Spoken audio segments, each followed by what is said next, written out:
All right, and welcome to Across the Campus, your college sports podcast presented by atbsports.net.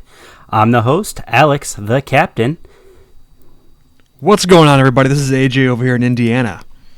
All right, guys, so we've got a full episode for you today, talking about a couple of notable injuries, a couple upsets, player highlights, and more. So stick around, and thanks for listening. Yep, so let's get right into it, man. We got a lot of stuff to cover here over this college football and NFL weekend, really. We have so much to talk about today. I think first and foremost, we really need to cover the big glaring thing of the weekend. Yeah. Tua's injury. That's tough. That's a tough look. It's rough for Alabama. Mac Jones comes in the second half. He goes 7 of 11 in the second half, but Alabama's offense sputtered. Like they died. Yeah. 3 points in the entire second half against a lowly Mississippi State team. What's next for Alabama? Obviously Mac Jones wasn't exactly prepared to be thrust into that starting role, especially this late in the season. What do you think? I mean, I don't think it's too much of a concern this week for the simple fact that they have a cakewalk was it Western Carolina or something Western like that? Carolina, yeah. Yeah, so I don't think it's going to be too much of an issue right now. It gives Jones a full week to prep. He has time to prep as a starting quarterback, and really when it comes to Saturday, he's going to be playing against the scout team, essentially. Oh, exactly. So I think it's not really going to come into, I think a bigger conversation until the week after when they have what's one more regular season and then one more regular season game. So the Iron Bowl is what looms large. So. And I think too, with the way Auburn played against Georgia, that's another conversation for a different day. Mm-hmm. But they played Georgia extremely well. Yeah, they did. And so we're looking here at the end of the year with Alabama potentially having 2 losses just because of this. Mm-hmm. And you and I talked about this, I think, on Saturday through text, that Tua had absolutely no business playing. Absolutely none. Absolutely not. Yeah, I mean, he was listed as questionable anyway. With that surgery he had 4 weeks ago.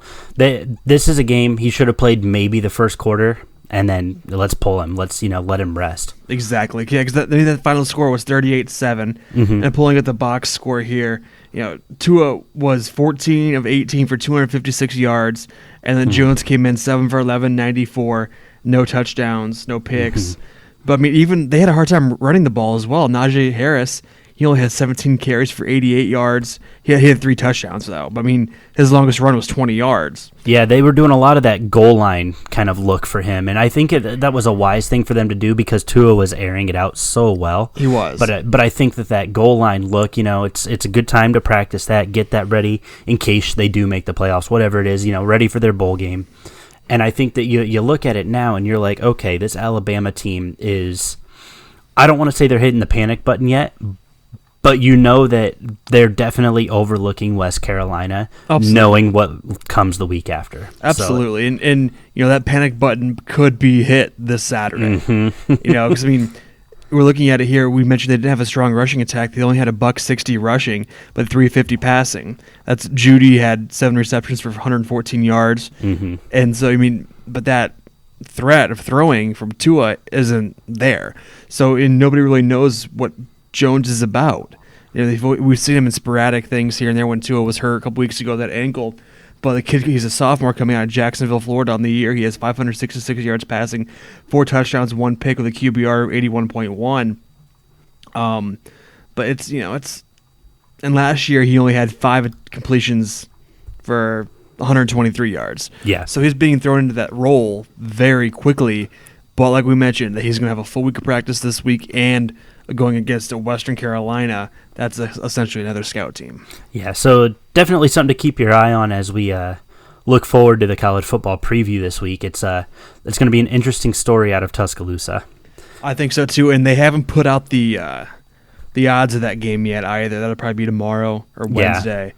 I am very curious to see how that'll impact the college football playoff rankings as well, and that comes out this week. I think that comes out tonight, Tuesday.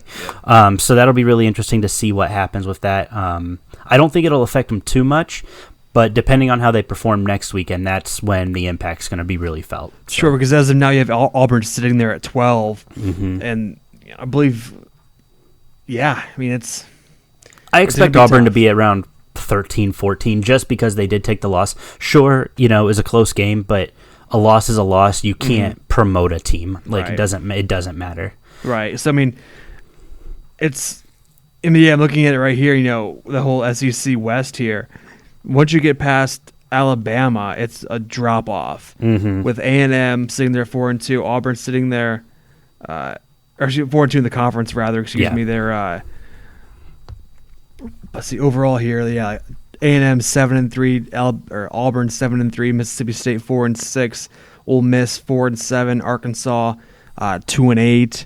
So that West and really East, once you get past Tennessee, who's sitting there at 5-5, they're not going to have a lot of bowl representation, I don't think. No, they really aren't. I think right now the Big Ten, in terms of bowl-eligible teams, have, 8 currently? 8 or 9, yeah. Yeah, and they lead all of NCAA with their bowl-eligible teams. I just saw that stat the other day. It's great to see the Big Ten doing that. It really is. It's nice to see that representation, especially from a conference that, they're very top-heavy with Ohio State and even Wisconsin and even Penn State, really. You could count all three of those in as a quote-unquote top tier. And then the drop-off. I think it's so interesting. You look at the scape of college football, or the landscape of college football altogether.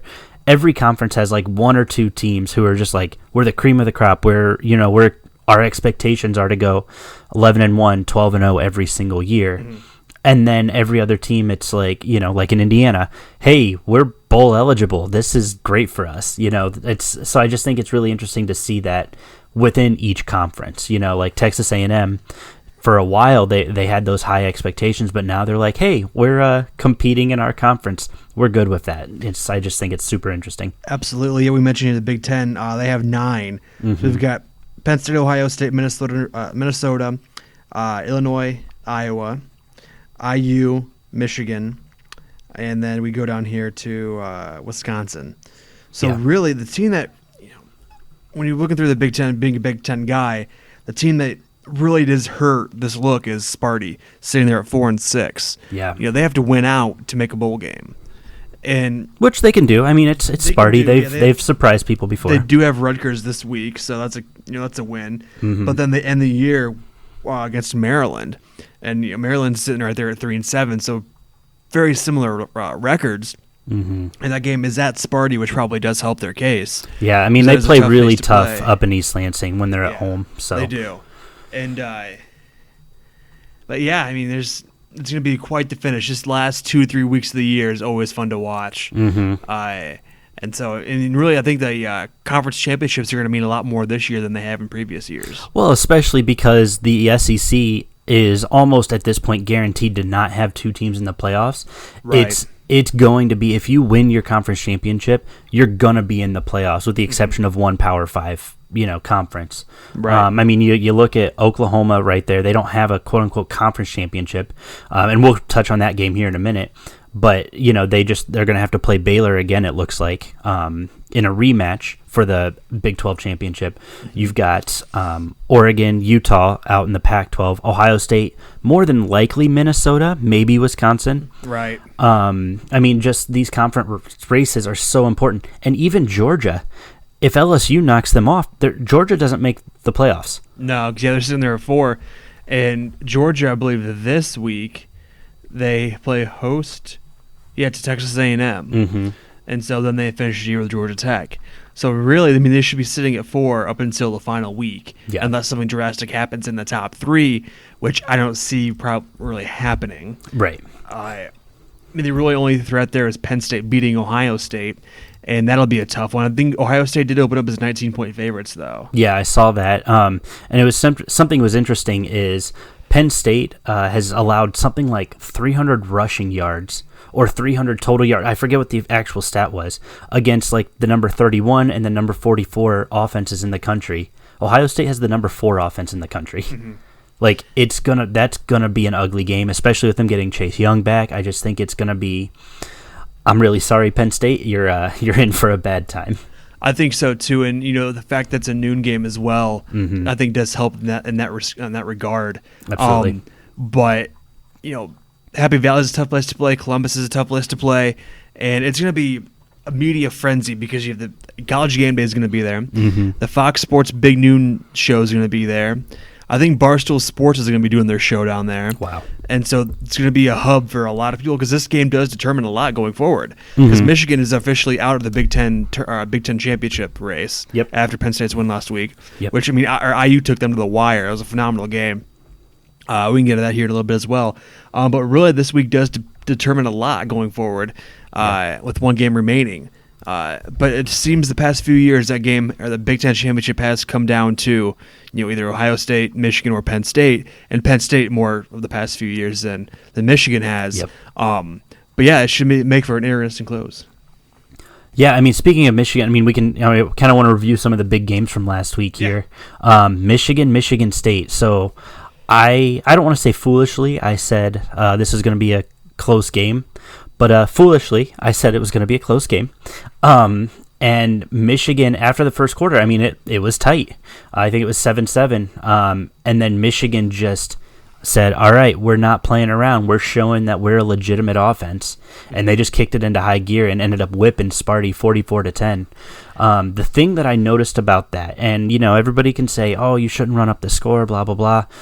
I was really happy to see that Michigan said, let's keep the rivalry alive and let's kind of, twist the knife a little bit. They were up 37-10, and then they passed Shea Patterson passed to a freshman who ended up scoring like a 28-yard touchdown pass. Like it was beautiful, and I love that in a rivalry game.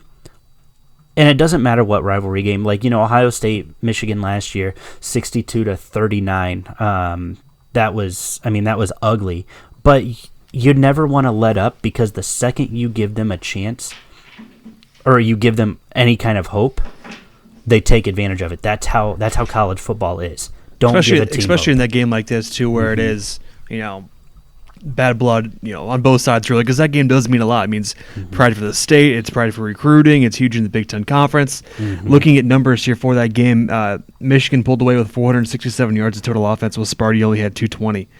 Sparty had 166 yards passing, Michigan had 384, and rushing wise, I mean, it was both teams are below 100, with Sparty at 54 and the Wolverines at 83, and both really. Sparty had 30 rushing attempts, and then Michigan had 34. So really a passing game, but just lopsided. Yeah, very much lopsided. And they were talking about this earlier. Shea Patterson actually broke a couple records in this game. He did. Beat Chad Henne's old record of most yards in the first half against Michigan State. And then he broke Tom Brady's record for most yards in a game against Michigan State. That's some pretty good company in Michigan history. Sure. So he was 24 of 33 for 384 and 4 touchdowns, no picks, a QBR of 89. But looking at rushing here, or receiving, Bell had 9 receptions for 150 yards, and it kind of drops off after that. Yeah, very much Jones, so. Yeah, it drops off severely, about 102 yards. It drops off. Yeah. So, but yeah, Patterson, of course, rushing isn't really his thing, but he had negative 15 yards rushing. But yeah, I mean, Jackson led with 2 carries at 32 yards, and his longest was 21. So that rushing for Shea Patterson is a little bit misleading, just because of the sack plays, those counts, the rushing yards. I mean, when he was doing QB scrambles or QB runs, like they looked pretty good. It just unfortunately got wrapped up a few too many times behind the line of scrimmage. He did, yeah, and penalties-wise, too, they were both in the 90s. Sparty had 7 penalties for 93 yards. Michigan had 9 for 91. But that's something that'll hurt you, too. I mean, especially here later on this season, those are things that they're going to have to try to avoid, I think, in order to stay competitive. Absolutely. Next game on the docket, Auburn, Georgia. You touched on this briefly. That was a really close game. I found myself kind of rooting for Auburn a little bit there. But that was a game came right down to the wire. I was very, very impressed with how Auburn looked. I'm very impressed, and I'm excited to watch as he gets older. Is Bo Nix out of Auburn. He was 30 of 50 for 245 and 1 touchdown. His counterpart Jake Fromm was 13 of 28 for 110 yards, 3 touchdowns. But Bo Nix, he also led passing and rushing too. So get you a guy who can do both. What kind of frustrated me watching that game is, Auburn was competitive in all aspects of it, but the fourth quarter is when they really kicked it into high gear. They're like, hey, we haven't scored yet. We need to do something if we want a chance. And so, they're down 21-0 going into the fourth. I love the resiliency. Like, yeah, sure, they ended up losing, but I love the fight. They came back and they said, we're not going to just take this laying down. We're going to push you to your limit. We're going to make you beat us. You can't spot a team 21 points going into the fourth and expect to win. Especially Georgia, yeah. Exactly. Who has a quarterback who can throw the ball and DeAndre Swift who can run it. But looking at it, it was a defensive game. Looking at the numbers here, these guys, multiple guys are in double-digit tackles. And they only gave up, let's see here, 5 sacks, Georgia did. They gave up 5 sacks.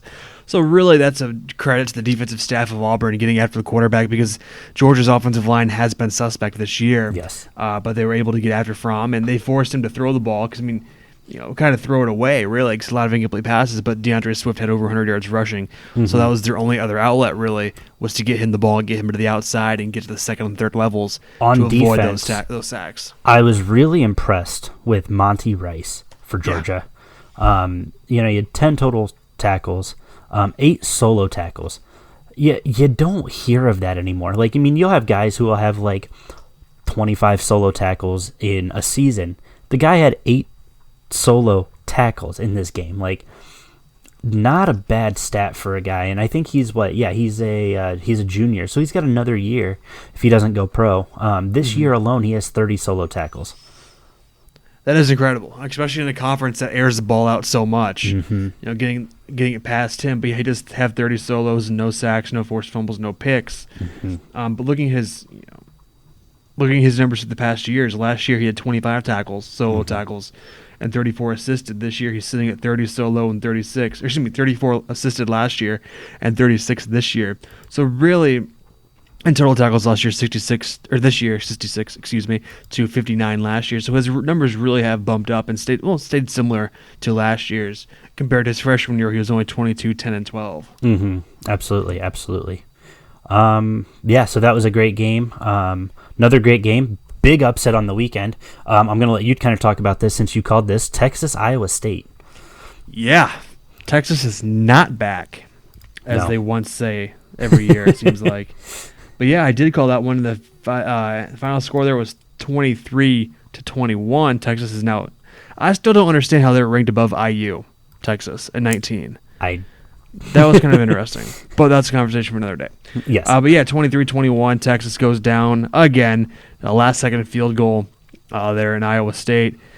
It was. I didn't get to watch the entire game, but I did see highlights. And Sam Ehlinger is so hyped up. Here he was at 22 for 40 for 273, 3 touchdowns, no picks. And Ehlinger also was leading rusher with 27 yards. Right. They only got 54 yards on the ground, 273 through the air. It's not impressive. It really isn't. And, Tom Herman was supposed to be the savior down there for the Texas program after Charlie left Ohio State, right? He went to Houston. Oh, that's right. He went to Houston for a couple of years. He put them back on the map, and then he left for Texas. And then Major Applewhite took over at Houston, and he was fired. And then what's his face from West Virginia took it over. Oh, yeah. I know exactly what you're talking about. Yeah. We'll get that in eventually. Yeah. Iowa State. Iowa State here was Brock Purdy. He was 30 of 48 for 354, 2 touchdowns, 1 pick. Then Hall for Iowa State as well had 24 rushes for 101 yards. And that's kind of a well balanced out there. Bareece Hall. They were able to put 112 yards on the ground. Deshaunte Jones looked really good in the receiving game. 7 catches, 144 yards, and a score. He did, yeah. When you have 2 guys who were over 100 yards receiving, it's huge. LaMichael Petway, he had 100 yards with 8 catches. They look solid. Sure, Deshaunte Jones' stats were kind of inflated. He had 1 catch for 75 yards, but that doesn't matter. That's still a catch. That's still yardage he's racking up. Brock Purdy looked really good in this game. I've been a fan of his ever since, really, he's been on the map. And he's only a sophomore, too. Yeah, he's a young guy. Out of Arizona. He's going to have great prospects here in the next couple of years. On the season, Brock Purdy is 3,203 yards total passing, 22 touchdowns, only 8 picks. Gotta love he it. ranks 33rd overall, QBR of 71.3. So yeah, I mean, he's as a freshman last year, he threw for 140. He had 146 completions out of 222. So I mean, his completion rate though is kind of similar to where it is last year at this time. Last year was 66.4. This year he's at 67.3. Yep. But he's averaging 8.6 yards this year. As we mentioned, his longest is 84 yards. So he's really going to be a bright spot there for Matt Campbell up there in Cyclone Country. Yeah, absolutely. Matt Campbell's really doing a nice job turning that program around. Slow and steady, He did a great job when he was at Toledo. He's a former Mount Union player and an assistant coach down there. Like, Matt Campbell has a history of being successful. And we kind of talked about him last week, and it's just really nice to see that he's taking it to a Power 5 school. It's not just, I can have success in a MAC program or an AAC program or a Sun Belt. No, he's taking it to the next level. I'm sure some of those bigger jobs are going to be calling for him, even bigger than ISU. Yeah, I can imagine Florida State will probably be one of them as well. Yep. Going after him, possibly USC, I think possibly Notre Dame. I mean, there's going to be some big time job openings here in the next couple of months. But I can definitely see Florida State getting a call. So you remember a few years ago when USC fired their coach after some embarrassing loss? I forget who the coach was. It's Kiffin, wasn't it? Yeah, I think it was Lane Kiffin, actually. Yeah, they didn't let him get on the bus. Yeah, they said, no, go home, you suck. Yeah. So fun fact, and I've never actually told anybody this, I emailed them and applied for the job. Did you really? I did. Never heard back, so I don't think that they're going to call anytime soon. More than likely not. I was really hopeful too. It would have been a nice gig. That's my fun fact for the day. You never know. I said I knew all the video game, plays, everything like that, but nothing, man. It was pretty wild. Yes. Last game, I guess, that I kind of want to review, and this is a big one. It had a lot of playoff implications. Mm-hmm. Oklahoma Baylor. Yeah. Wow. It was definitely a shootout there towards, really halfway through the fourth quarter. Super Bowl 51, anybody? Right. I feel bad for Baylor. I mean, they just mounted this huge lead. I'm like, God, Baylor is just absolutely crushing these guys. There's no way Oklahoma comes back in this. Mm-hmm. Sure enough, Oklahoma shut them out in the second half, played some smart offense. Jalen Hurts had 4 touchdown passes, 297 yards. Looked pretty impressive, especially in that second half. Yeah, he did there. And in that fourth quarter, too, what could have hurt them, really, if they hadn't won, was he fumbled going into the end zone there. It was poked out by the defensive lineman, and obviously Baylor had recovered. They reviewed it. It stood. Mm-hmm. I think it was a touchback, actually. Yeah. But, that could have been huge. But for some reason, Jalen Hurts, he found a way to win. That seems to be all that kid knows how to do. Yeah. I like him a lot, and he's a senior, so he's going to be going pro next year. But I mean there's just something different about him, and sure. I really, really like watching him play. He led in rushing as well with 27 attempts at 114 yards. His longest was 17. But Baylor, Corey Brewer is not a bad quarterback either. He was 18 of 29 for $194, 2 touchdowns, 1 pick. But both quarterbacks led in rushing. Brewer had 17 attempts at 65 yards. He averaged 3.8 with 2 tutties. Mm-hmm. And Charlie Brewer, he's a junior right now, so mm-hmm. I think he's definitely not pro caliber as of this time. And I don't know if he ever will be. But he's a good college quarterback. He's smart with the ball. He makes pretty good decisions. He doesn't do anything that he doesn't have to. Sure, right. He led the team in rushing, kind of like you mentioned. So he had 4 touchdowns on the day. The kid is a smart ball player, and it's really nice seeing him play. And I'm happy for him getting Baylor now to 9-1. Mm-hmm. That's a huge victory for him. RG3 was the last quarterback to have significant winning with Baylor, and he won the Heisman at 7-4. So he did, yeah. And speaking of Baylor and Texas, Texas goes to Baylor this week. That's right. And there's ties between, I think, Corey Brewer, his brother, and his dad played at Texas, I believe. Wow. I believe that's what they said. So that's definitely, and that helps too. It helps Baylor being a home game, and then the final game of the year they travel to Kansas, who's sitting there at 3-7. Les Miles' squad over there. They made some noise earlier this year. Their 3 wins, and then kind of just fell off the rails there. It's sad to see, but hey, it's college football. You know, It is. Nothing is ever predictable. Nah, exactly. All right, so I guess let's move on to the next segment here. Heisman hype. Obviously, we got the favorites that they talk about. You know, the Joe Burrows, the Tuas, J.K. Dobbins. You know, my biggest question is, you know, we know those big names. Chase Young was being talked about for a while. Yeah. How big does this suspension, or how important is this suspension to his potential of winning the Heisman? Do you think it's completely gone now? I don't think it's that big of a deal because it was against 2 trash teams. Okay. You know, I think he can make, if he can, you know, get after Penn State this week. I think that could help out. Okay. It could help out a lot because I mean, you look at it. You know, Ohio State put up 50 this week and 70 the week before that. So it's not like Chase Young would have played much anyway. You know, because if you look at against Maryland a few weeks ago, the starters didn't even dress the second half. Right. And then this past week against Rutgers, the starters played 1 series, and that was just a score to give them some cushion. And then the second and third stringers came out. Yeah. So I don't think that suspension has too much of an issue, or he's going to have too much of an issue on him, because he wouldn't have played, you know, 4 quarters. Sure. So I mean, don't think it has kind of much of seems an to be the issue. tune of Ohio State's offense and defense all year. They're not playing 4 quarters at all. Yeah, because that's one thing they've talked about too. Is if like Fields and Dobbins and those guys have played 4 quarters, their numbers would be ridiculous. Yeah, absolutely, and I think you're spot on with that. For me, my biggest concern is Heisman. You know, it's designed to be to the best player. As of late, it's typically been a wide receiver or a running back or a quarterback. That's just kind of been their award, if you will. Only one defensive player's ever won it. Went to U of M, Charles Woodson. But it's you look at it, and for me, I'm not saying Chase Young isn't deserving, right? I think it's more of the image of this player was suspended, and we still presented him with the award. Personally, back when Julian Edelman won MVP for the Super Bowl last year, I had a big problem with that because of the suspension, and I'm sure that didn't. That MVP award for the Super Bowl was for the Super Bowl for his performance there. But the guy was suspended earlier that year. I think it's really hard to say, look, you deserve this prestigious award because you didn't put in a full season of work. That's just a personal opinion. Sure.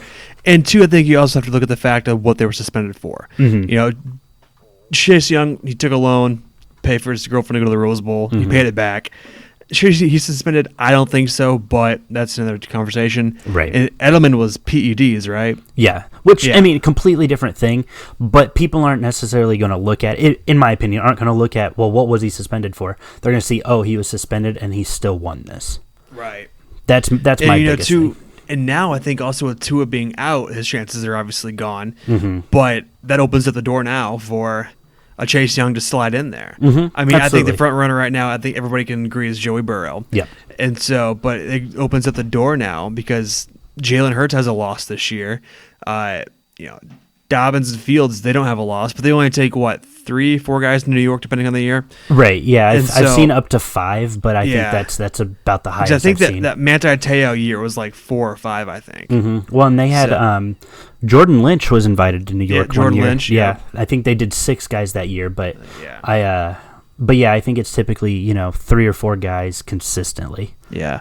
So, I mean, this with Tua being out, that's going to open the door for somebody. And who that somebody's going to be, who knows? I mean, I've seen Oklahoma State's running back, his name mentioned a few times as well in there. But I think it's, I think it's Joey Burrow's now to lose at this point. Yeah. This season. He has to turn in an awful performance in the next 3 weeks to not win the Heisman. And I don't think he will. I think that that LSU offense is too strong. He's got great receivers. His line is super strong. And his biggest test from here on out is going to be Georgia in the SEC championship. So I don't really think that we're going to see anything from Joey Burrow that says, hey, you're not Heisman worthy. Exactly. And, the way they've been playing, as we mentioned a little bit ago, they've the offense is just kicking on all cylinders. Yep. So it's really not a whole lot to worry about, but that SEC championship is going to be huge. Yeah, absolutely. It's going to be being huge for played playoffs in Atlanta. Being played in Atlanta. Oh, that's huge, right. Yeah. So it's a home game for Georgia essentially. I mean, LSU's not that far away. Baton Rouge isn't that far away. Right. But still, that's a backyard home game for Georgia. I have one player who I was really hopeful would be talked about more. He's a wide receiver, CeeDee Lamb. Mm-hmm. I really like this kid. I don't think he's going to get an invite, and that's fine. Mostly because, again, wide receivers don't really win the award. But if there's a wide receiver in the country who deserves it, it's this kid. I mean, he is just absolutely crushing it as a wide receiver. I mean, his stats, I've not seen wide receivers post numbers like this in quite a long time. Let me see if I can pull those up really quick. And of course, he didn't play this week either, which was a huge difference in that game as well. Yeah, no, and that was critical for that Oklahoma offense. Down early, having him as a clutch player, he's got 983 yards, 13 touchdowns, 44 catches. He's averaging 22 yards a catch. Yeah, that's incredible. Like, the kid's the real deal, and I think he's only a junior, so he's gonna get better. Absolutely. And, with the quarterbacks they continue to bring in there, there's going to be great development between everybody, I believe. Yeah, absolutely. Absolutely. All right. I guess we can move on to the next segment. We've got the game of the week. Mm-hmm. What is, I know you got a little bit of Buckeye bias over there. Sure. But what would be some of your games of the week to watch? I've got a couple here, but we can talk about Ohio State, Penn State, of course. Yeah, we will do that one last because that's an obvious choice here. But I think Texas-Baylor is going to be a huge one. Going to be a massive game. Yeah. A lot of potential for Big 12 implications. Absolutely. Then we go down here to Michigan travels to IU. Mm-hmm. That'll be, obviously IU does not get the credit they deserve. No. And, they deserve a lot of credit. Tom Allen's done a great job down there. He really has. But Michigan's they open up at 8-point favorites. And I've been down to IU countless times for games. Mm-hmm. And it's a fun place. It's it's a fun place to go see a game. I think it'll probably be sold out, if not pretty close to it. I mean, that would be a huge win for for Indiana, especially, Absolutely. Because they were so close to beating Penn State last week. Mm-hmm. They were a touchdown and a timeout, a sack and a timeout away, I think it was. Mm-hmm.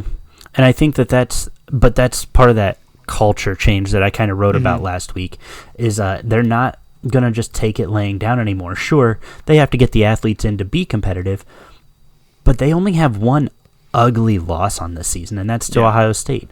Yeah. I think that'll be a close game for sure. Yeah, the other loss was to Sparty. And I know my trend here keeps saying Big Ten, but Illinois travels to Iowa. And we saw this week, Kinnick Stadium's a tough place to play. It really is. Ranked teams go there to die. Well, that's the theme. Now, Illinois is not ranked, obviously, but Iowa opens up a 15.5-point favorite. I think that's just big because it's at home. Mm-hmm. But Lovie Smith has found something there in Champaign, and beating Wisconsin the way he did and beating Michigan State the way they did, I think that saved his job. Yeah, no, I absolutely agree with you. I think that was so critical for him. And moving forward, I don't think that's one of those things. He loses that game, he's out. I don't think anything saves it. That being said, I think Mark D'Antonio is knocking on the door there up in Michigan State, and that's something we can talk about later, of course. Mm-hmm. But I think Mark D'Antonio, he's turned Michigan State around, but I think his brand of football is kind of moving away, and that's why you've been seeing them struggle. And you gotta look at it too. They lost their star linebacker this year, the Bochy, excuse me. Yeah. He to a failed drug test, and that hurts tremendously because he's an All-American on the outside. That just you lose him, that's your defense. Right. For me, and I think. Well, I was just gonna say, for me, I think that's when you've got a guy of that caliber, who is the true leader of that defense. You have to have somebody step up, and I just haven't seen that from Michigan State. Nobody's stepped up. Their recruiting hasn't been the top notch as it was 3 years ago. You can go back that far, even. So, and I think another game here too, as I'm going down the lineup, one that's not going to get a lot of national attention, but it's going to be interesting, is SMU travels to Navy. Yes. Navy got hammered by Notre Dame this past weekend. Yes, they did. But SMU's sitting there at 9-1. Army's sitting there at 7-2. That's a 3:30 kickoff there on CBS Sports Network. Navy is favored by 4 points, so that's pretty much just because it's a home game for Navy. I think SMU, if they win that game, they break into the top 25 again. And that'd I think be the so too. second time They this played year. Memphis extremely tough here earlier on this year. Mm-hmm. And Memphis is sitting at 18 right now at 9-1, taking on USF this weekend. That won't be a good game, but I mean, that could be a game that if Memphis is overlooking them to the AAC championship, hey, anything could happen. Sure. Big game for me, not because of the win-loss, because I think we know who's going to win. Alabama, West Carolina. Western Carolina. It's going to say a lot, absolutely. Yeah, that's because we're going to learn a lot more about Mac Jones. I think more so than any other game. I think this is a game that if Alabama blows them out, we don't learn anything. But if Alabama struggles on offense, we learn a lot. Sure. So it's there's no winning, quote unquote, for Alabama in this game. If you blow them out, well, you blew out FCS school. Mm-hmm. If you struggle, all right, you have some offensive issues. There's no win for them here. No, not at all. And they're really just survival mode at this point. They want to make sure Jones knows the offense, which I'm sure he does at this point. But he's got to make sure he knows the offense, doesn't go out there, doesn't make careless mistakes, doesn't he's pretty much you want him to be a game manager. Mm-hmm. You want him just get the ball down the field, no turnovers, get the ball to the right person, get it checked down if you have to, if you need to throw it out of bounds, live to fight another day. Yeah. So really that's all Saban can ask out of him going forward, because they are out of the SEC championship game unless LSU were to draw out the next two, which they're not going to. Mm-hmm.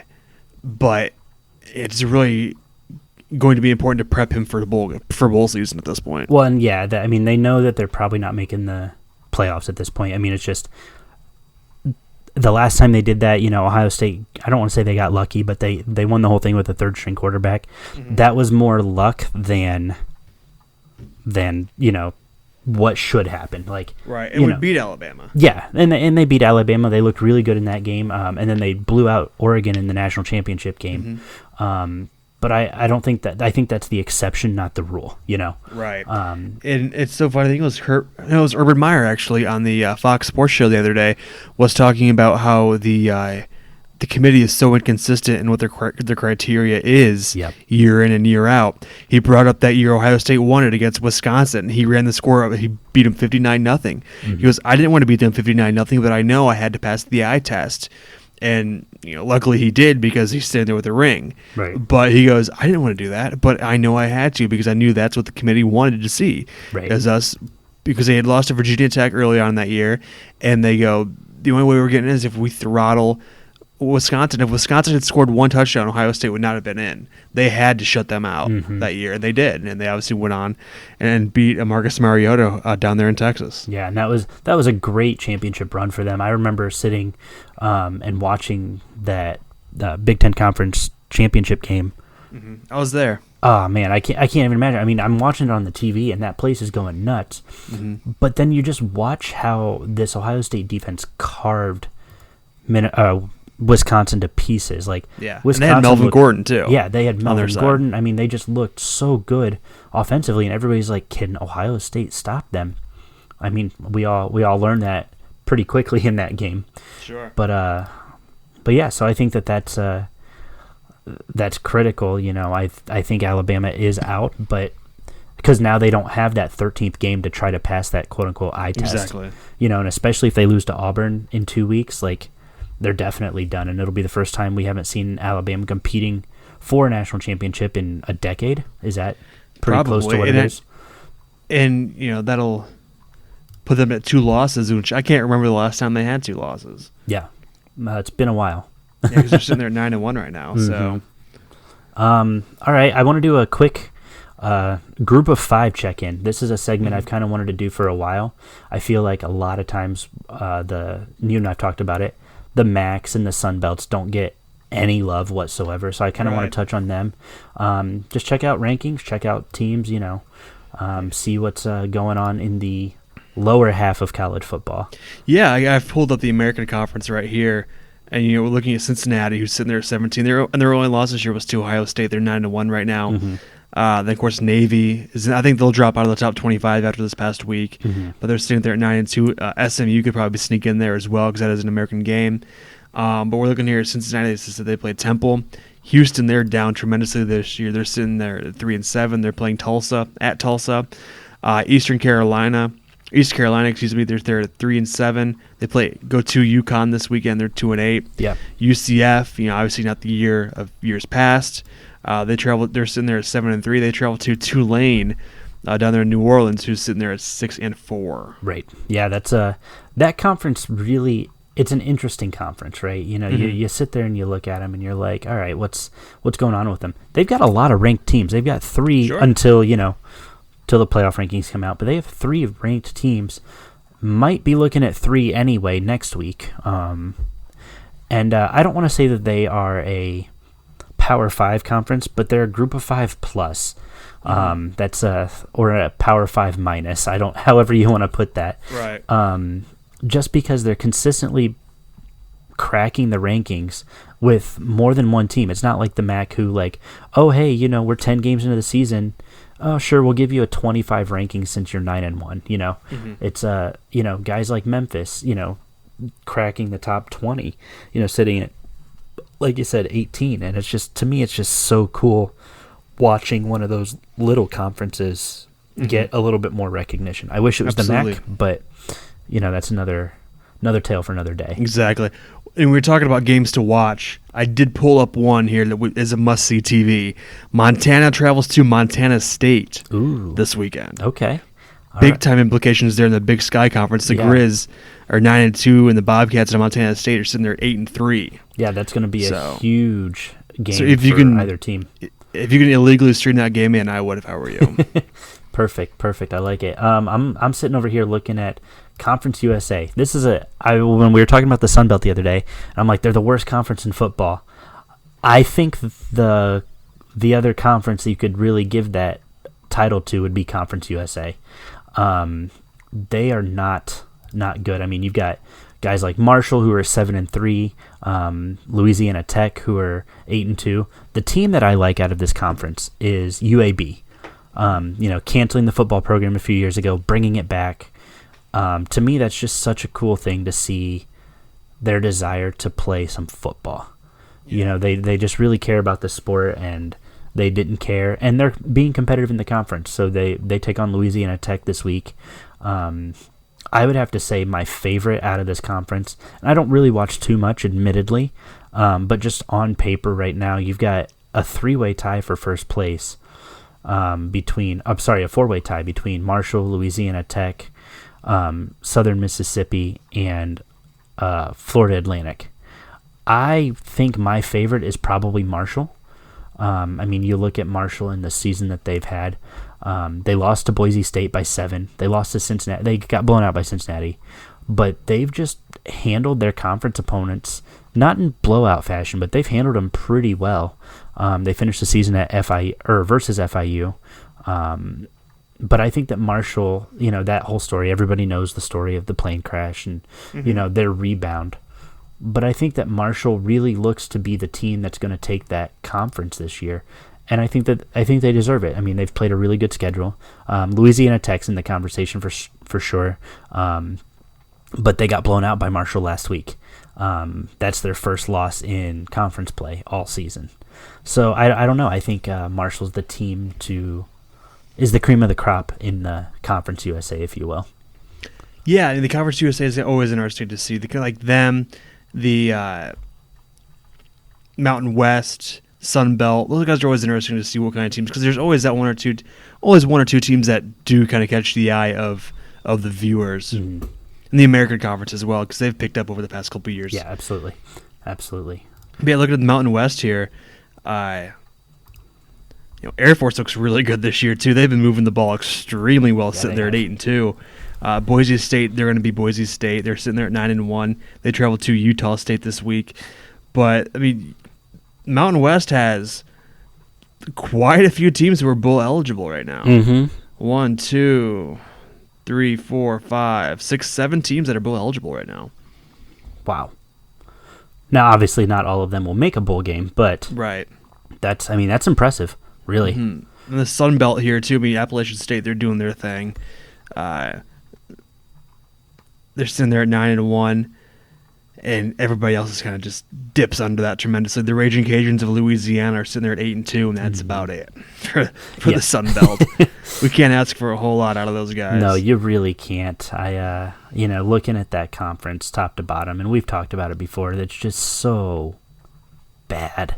Yeah, it's tough. And Louisiana's, points for, they're sitting at almost 200 at 197. Points allowed, they've allowed less than 100 points, but it's against nobody competition. They gave up almost 40 of them to Mississippi State. So, that tells you just how bad the rest of the conference is. Yeah, it's tough to watch. Yeah, it's, I'm glad they enjoy playing. We'll put it that way. Yeah, exactly. Exactly. Play for the love of the game. Yeah, exactly. And that's what a lot of these lower conferences do. It's because they love the game, not because they're trying to win a national championship. Right. Sliding on over to the Mid-American Conference, our conference, Miami is looking really good, and we kind of touched on them last week. But yeah, they clinched the conference or the East. East, yeah. They're going back to Detroit for the first time since 2001 or something like that. Something like that. It's been a long time for them, so it's really good to see Miami. You said Blaine Gabbert's brother was the quarterback down there. Yep. And he's looking sharp, especially here in the late goings. Upsetting Ohio. He's had a really solid resume. They've only got one conference loss. They look to be the best team in the conference, frankly. Yeah, they're moving the ball extremely well. Akron travels to Oxford this weekend. Of course, Akron's sitting there at 0-10. So that's kind of a yikes moment. Akron has less than 100 points that they've scored all season. Exactly, and you're looking here like Northern Illinois. We've talked about them. They play tomorrow night. Eastern Michigan travels there to DeKalb, and Northern Illinois is only 4-6 right now. And then we move down here a little bit further. Toledo, they're sitting there at 4-6. Ball State blew a 20-point lead this past week. I'm sorry, I'm going to correct you. Toledo's 6-4. Don't be rude. What'd I say? You said 4-6. Come on now. 4-6, my bad. Just because Ball State is 4-6 doesn't mean Toledo is 4-6. We're struggling. we travel to Kent State. We play there up in Kent on Saturday, actually. So that'll be an intriguing game, honestly. That'll be a really interesting one. One Maction game left, and that's next week against Miami. They come to Muncie. Oh wow. Okay. That'll be really interesting. I think Western Michigan is the Western Central game. Did that happen already? I want to say that happened. Yeah, and Western won. So right now, Western is leading the MAC West. They're sitting there at 7-4. MAC West right here. It goes Western, Central, Ball State, NIU, Toledo, and Eastern. That's in the West, and in the East is Miami of Ohio, Kent, Buffalo, BG, and Akron. Well, and I want to point out, I was following Hustle Belt. I follow Hustle Belt. Toledo and Northern Illinois and Ball State could all still technically win that division. They could, yeah. Gotta love Maction, man. It's going to take a lot of work. Yeah, a lot of work. A lot of praying. But it's so I don't want to sit here and say, oh yeah, Ball State and Toledo, they're going to go win the division. But the fact that they're all within a game of each other, from Toledo to Western Michigan. So 5 of the 6 teams in the division are all within a game of each other with 2 games left on the season. Crazy. Yeah, it is. And it's going to be a wild finish. I mean, it's so funny, too, because it's not the only conference that's going to have a wild finish this year towards the end of the year. No. Did you want to touch on Mountain West? We can, yeah. Let's talk about them. I like Boise State, but who doesn't? Yeah. I mean, they've been consistent for years, so it's really, they're always going to be relevant in some way, shape, or form. And I think Air Force could be a team to be kind of sneak out of that conference too, and make some noise because they are sitting there at 8-2. They go to New Mexico this week, who's sitting there at 2-8. And I believe Bob Davies their coach, but I think he's on medical leave or something like that. Yeah, right now. I saw something about that he was not doing well. He's got to be up there in age. He's ancient, that's for sure. I think he's been around a long time. Yeah, he's been there 20-some years. Is that? No, he was at Notre Dame for a long time, and then he went to ESPN. That's right. I forgot he had that stint with ESPN, but he's been there for quite a long time, and yeah, he has. I mean, I wish him nothing but the best. He's a smart coach. He really knows football, and he really cares about the kids too. And I think that's something I've always admired about him. He's not one of those coaches who, well, I'm out just to win. No, he's let's help these kids and let's create men and leaders out of these kids. So I really like that and respect that out of him. Yeah, absolutely. He's done well too everywhere he's gone. Out of the West, San Diego, after their resurgence under Brady Hoke, they've been a pretty consistent Mountain West contender, which has been really nice to see. They have. They had that, was it Penny a couple years ago, who was a leading rusher, who I think he led the country in rushing. But they traveled to Hawaii. What a rough life that is. Oh, I know, right? How awful. What I saw here next week, Army travels all the way from West Point, New York, to Hawaii. What a trip that's going to be. That's going to be awful. But that's brutal. I can't even imagine. Well, and I look at it, Hawaii, I love their schedule, right? They'll play, these teams on the West Coast. They'll travel to Washington, or they'll travel to Nevada or New Mexico. But then, hey, Army, we know that you're literally halfway around the world. Come visit us. So, that's a great trip for those Army guys. But I just think that's really, really funny. Everybody for years thought that they just played at home all the time and everybody traveled there. No, and that's not the case. As cool as that would be, that's not the case. And that's but yeah, that's going to be a really cool trip for those Army guys. Absolutely. All right. So, what are your playoff predictions for this week? Obviously, rankings aren't up yet, but if you had to pick your top, I don't think it's going to change a whole lot. Okay. I think it'll probably stay the same. The only switching will be between 5 and 6. Alabama and was that Oklahoma or was that Georgia? Georgia. Okay. 4. That's right. Yeah. So yeah, maybe a Georgia could sneak in there, but it's really just. I think maybe the top 6 will stay fine. Because obviously Minnesota lost, so they were sitting there at 8, I think 8 or 9, so they'll drop back. So I don't see a whole lot of shake up there early on. Yeah, and that's fine. I mean, it's the games here in 3 weeks that are going to be over the next 3 weeks that are going to really impact that. I think we'll see some potential shake up in the next ranking, in the week 14 rankings, if you will. I think that about does it for us. Do you want to add anything? I do want to cover here something real quick. We're going to go totally off topic here. Go for it. Did you see the ballot for the Pro Baseball Hall of Fame? I did not. All right, so I'm going to read some of these names to you. Okay. Bobby Abreu, Josh Beckett, Heath Bell, Barry Bonds, Eric Chavez, Roger Clemens, Adam Dunn, Crone Figgins, who was way before my time. Sounds like somebody who's an old timer. Rafael Frukel, Jason Giambi, Todd Helton, Raul Ibanez, Derek Jeter, Andrew Jones, Jeff Kent, Paul Konerko, Cliff Lee, Carlos Pena, Brad Penny, Andy Pettit, J.J. Putez, Manny Ramirez, Brian Roberts, Scott Rowland, Kurt Schilling, Gary Sheffield, Alfonso Soriano, Sammy Sosa, Jose Valdery, Omar Vizquel, Billy Wagner, and Larry Walker. Wow. So it's going to be interesting now what baseball does the next 2 to 3 years because they're coming up into that steroid era of guys. Yeah, that's so.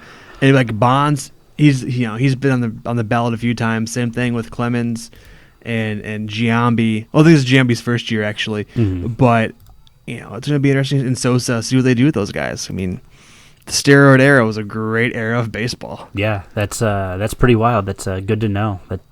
Wow, it's hard to believe that some of those guys have been retired for as long as they have. It seems like Jeter didn't retire that long ago. Yeah, it really doesn't. Scott Rowland doesn't feel like that long ago. Yeah, I guess it does. Sammy Sosa, I remember playing his video game on the PS1. He had a softball. It was called Sammy Sosa Softball Slam. And there were like cheat codes where you could make the softball literally the size of the screen so you never missed the softball. Like, it was my favorite thing ever. But, so yeah, all right. Well, that'll be an interesting thing to keep an eye on. Absolutely, because those baseball purists aren't going to want to let them in. No. They're the same ones who are keeping Pete Rose out of the hall. We can talk about that on another podcast. That's another hour and a half of conversation. So, all right, guys, thank you so much for tuning in. We definitely appreciate it. AJ, did you have anything that you wanted to add before we close out? Well, we'll be recording, I believe, later on this week. We'll be getting caught up. We do have Monday Night Football tonight down in Mexico City. Yep. So that should be an interesting one for all you fantasy guys. I'm winning my league today, so I'm very excited about that. I've been struggling with injuries here lately. Okay. So we're in that season where the injury bug is biting probably just about everybody at this point. I have like 7 guys on injury on my bench right now. It's really bad. It's terrible. But it's a dynasty, and I can't drop any of them. Exactly that, and you can't go to the wire because there's nobody there. Right. It's that time of year. So yeah. But yeah, we got Monday Night Football, so you guys make sure to take a look at that down in Mexico, as we mentioned. That's it's the who is it? Kansas City and Chargers. Chargers. Yep. That's right. So I'm looking at the stadium right now. It actually looks really cool. Yeah, no, that's a beautiful facility they have down there. Yeah. All right, that's it for me, man. Cool. Well, like I said, thank you guys so much for tuning in. And if you get the chance, stop on over at atbsports.net. Plenty of articles talking about college football, the NFL. Going to be starting to talk about some baseball soon. Check out some of the other pods. We've got the Beard Brothers Fantasy Football Podcast, Across the Jags, Across the Cavs. Like, there's plenty of podcasts available. Check them out. And we look forward to seeing you guys soon. Thanks. Peace.